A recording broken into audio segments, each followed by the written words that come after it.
En ce temps-là, comme Jésus approchait de Jérusalem et était arrivé à Bethphagée près du mont des Oliviers, il envoya 2 de ses disciples en leur disant « Allez au village qui est devant vous, et aussitôt vous trouverez une ânesse liée et son ânon avec elle.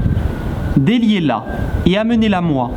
Et si quelqu'un vous dit quelque chose, dites que le Seigneur en a besoin, et aussitôt il les laissera emmener. » Or, tout cela s'est fait afin que s'accomplisse ce qui avait été dit par le prophète. Dites à la fille de Sion, voici que ton roi vient à toi plein de douceur, monté sur une ânesse, et sur l'ânon, le petit de celle qui porte le joug. Les disciples allèrent et firent ce que Jésus leur avait ordonné. Ils emmenèrent l'ânesse et l'ânon, mirent sur eux leurs vêtements et le firent asseoir dessus.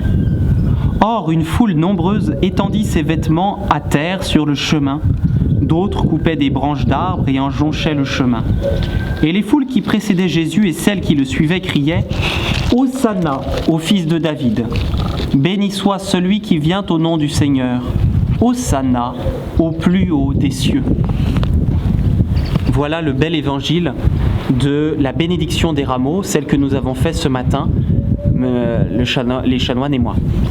Et donc c'est cette bénédiction que vous n'avez pu avoir, puisque vous n'avez pas pu venir à l'église et vous n'avez pas pu avoir la messe non plus. Et donc c'est une grande tristesse certainement pour vous comme pour nous de n'avoir pu fêter dignement notre Seigneur, de n'avoir pu imiter les Juifs et accueillir notre Seigneur triomphalement à Jérusalem. Mais, parce que vous savez bien que le bon Dieu fait toujours sortir un grand bien d'un mal, un plus grand bien d'un mal, eh bien je crois qu'aujourd'hui, même si nous n'avons pas pu nous réjouir de l'entrée à Jérusalem de notre Seigneur, même si nous n'avons pas pu accueillir triomphalement comme un roi Jésus, eh bien nous pouvons faire sortir quelque chose de grand de tout cela. Je crois qu'aujourd'hui, nous pouvons nous concentrer sur l'humilité et sur la douceur de Jésus. Si Jésus a choisi d'entrer sur un âne à Jérusalem, eh bien c'était pour nous montrer à quel point il aimait l'humilité et il aimait la douceur.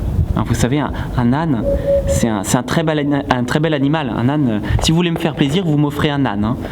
C'est sûr que c'est tellement beau, tellement doux, tellement gentil, même si parfois c'est un peu têtu, mais que l'on comprend pourquoi est-ce que notre Seigneur a aimé entrer dans cette grande ville, juché sur un âne. Un âne, vous regardez ses oreilles, vous regardez sa bouche et puis vous touchez son mufle, son museau tellement c'est doux, c'est exceptionnel. Mel Gibson, lorsqu'il a choisi de filmer l'entrée à Jérusalem, eh bien il s'est mis à la place de notre Seigneur et on voit les belles oreilles de l'âne qui se balancent et puis on voit les palmes des rameaux qui sont là devant lui. C'est splendide cette scène. Ben voilà, eh bien si aujourd'hui nous pouvions nous souvenir que Jésus aime l'humilité, qu'il aime la douceur, qu'il est venu apporter la paix et la douceur dans le monde, eh bien je crois que ce sera une belle fête des rameaux et une belle semaine sainte que nous vivrons. Si aujourd'hui nous nous rappelons que Jésus n'est pas là d'abord pour mettre, pour venir régner dans le monde, mais d'abord régner dans les familles et mettre la paix dans les familles, grâce à la prière du chapelet, grâce à toute la protection que son Sacré-Cœur peut accorder, eh bien je crois que nous aurons beaucoup avancé. Donc n'hésitez pas à prier notre Seigneur pour qu'il vienne mettre la paix dans vos familles, qu'il vienne mettre la paix dans vos cœurs. C'est d'abord cela qu'il est venu apporter au monde. Et ensuite, si vos familles sont saintes, si vos familles prient le chapelet, si vos familles aiment la Sainte Vierge et Saint Joseph, si vos familles honorent le Sacré-Cœur et ont placé le Sacré-Cœur en honneur au centre du foyer, au centre de la maison, eh bien tout le reste se fera. petit à petit, le Sacré-Cœur, parce qu'il sera présent dans vos familles, eh bien, se répandra dans la ville entière, dans les écoles, dans toute la société. Donc, n'oublions pas comment notre Seigneur agit.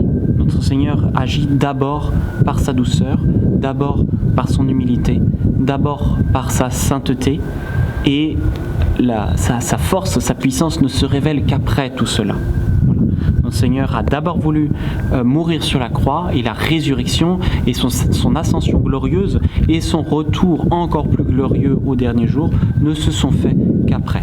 D'abord la croix, d'abord l'humilité, d'abord sa vie cachée, d'abord l'abandon des disciples, mais ce n'est qu'après qu'il y a ensuite le triomphe de notre Seigneur.